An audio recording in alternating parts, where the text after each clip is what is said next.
नवी मुंबई के उलवे इलाके में 27 वर्षीय विवाहित महिला की गला रेत कर की गई हत्या के मामले में चौंकाने वाला खुलासा हुआ है।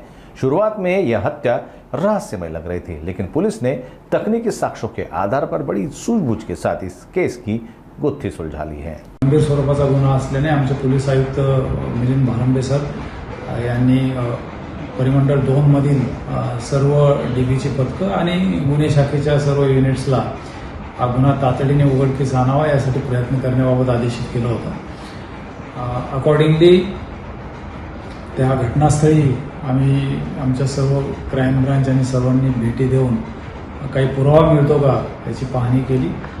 घटनास्थळी प्रत्यक्षदर्शी साक्षीदार जे सांगू शकतील घटनेची पूर्ण माहिती अशी कोणी मिळून आले नाही। सध्याचं वातावरण आणि त्या ठिकाणी असलेले प्रायव्हेट सीसीटीव्ही कॅमेरे यामधून देखील काही स्पष्टता आम्हाला मिळाली नाही, परंतु आमच्या क्राईम युनिट 2चे सिनियर पीआय उमेश गवळी आणि त्यांच्या सहकाऱ्यांनी हा जो फिर्यादी आहे किशोर सिंग आणि त्याची मयत पत्नी यांच्या दोघांचे नातेवाईक, त्यांच्याशी संबंधित इतर व्यक्ती त्यांच्याकडे अगदी कौशल्यपूर्ण चौकशी केली आणि त्यामधून जी काही माहिती बाहेर आली त्या अनुषंगाने त्या ठिकाणचा तांत्रिक काही तपास केला आणि त्या कड्या जुळवत ते या निष्कर्षापर्यंत पोहोचले की या खुनाच्या गुन्ह्यामागे तिचा पती, मयत महिलेचा पती किशोर सिंग हाच आहे आणि त्यांनी 6 लाख रुपयाची सुपारी देऊन त्याच परिसरात राहणारी दुसरी एक महिला आरोपी आहे आलिशा त्यागी आणि तिची एक नोकरानी तिच्यासोबत काम करणारी तिची एक सहकारी आहे चरणजीत कौर अलायन्स डिम्पल, या दोघींच्या मदतीने 6 लाख रुपयाची सुपारी देऊन हे हत्यारे जे आहेत ते परराज्यातील आहेत त्यांना बोलवून घेऊन त्यांना ती सुपारी देऊन हा खून त्यांनी घडवून आणलेला आहे। काय कारण आहे? पत्नी आहेत या दोघांमध्ये मागील काही वर्षापासून वाद होते।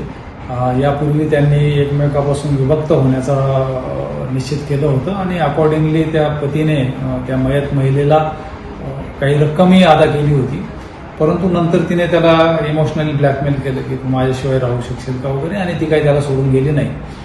परंतु त्यांचे वाद आपसातले जे आहेत ते वाढत गेले आणि आता पुन्हा त्यांनी विभक्त होण्याचा निर्णय घेतला आणि मग त्या महिलेने परत त्याच्याकडे आणखी काही रकमेची मागणी केली। त्या दरम्यान ही जी आरोपी महिला आहे ही त्याच परिसरात राहणारी आहे, हिचेही अँटीसिडंट्स काही फार चांगले नाही आहेत, बदमाश महिला आहे। हिच्या स्वतःच्या जे आरोग्याच्या निमित्ताने ती त्या मेडिकलमध्ये जात होती, त्यामुळे त्यांची दोघांची ओळख होती आणि त्यांची याबाबत चर्चा झाली। तर ते आरोपी महिलेने त्याला सांगितलं की पहिली वेळ पैसे घेऊन तो सोडून गेलेला नाही, आता सोडून जाईल याची काय गॅरंटी आहे, आणि म्हणून तिने त्याला सजेस्ट केलं की चर्चेमध्ये की आपण एकदाच हा विषय मिटवून टाकू, आणि मग त्यांनी एक कॉन्स्पिरसी तयार केली आणि त्याच्यामध्ये 6 लाख रुपये सुपारी द्यायचं त्यांचं ठरलं आणि मग त्या महिलेने त्या आरोपी बोलवून घेऊन तिचा खून केला। टोटल किती आहे तोच आरोपी असल्याचं निष्पन्न झाल्यामुळे त्याला सुपारी देण्यात आणि हे आरोपी हत्यारे बोलवण्यामध्ये ज्यांचा सहभाग असल्याचं आढळून आलंय अशा इतर 2 महिला, अशा 3 जणांना 21 तारखेला अटक केलेली आहे। त्यांना मान्य न्यायालयात हजर केलं असता न्यायालयाने 27 तारखेपर्यंत त्यांची पोलीस कस्टडी रिमांड मंजूर केलेली आहे। यामध्ये जे प्रत्यक्ष हत्या करणारे 2 आरोपी आहेत त्यांची नावं आम्हाला माहीत आहेत, परंतु ते अद्याप अटक झालेली नाही, त्यामुळे आम्ही डिस्क्लोज करत नाही। आमची गुन्हे शाखा आणि उलवे पोलीस स्टेशनचं संयुक्त पथक या दोन्ही आरोपींच्या मागावर आहे आणि आम्ही लवकरच त्यांना अटक करू। ही महिलाची पार्श्वभूमी काय झाली?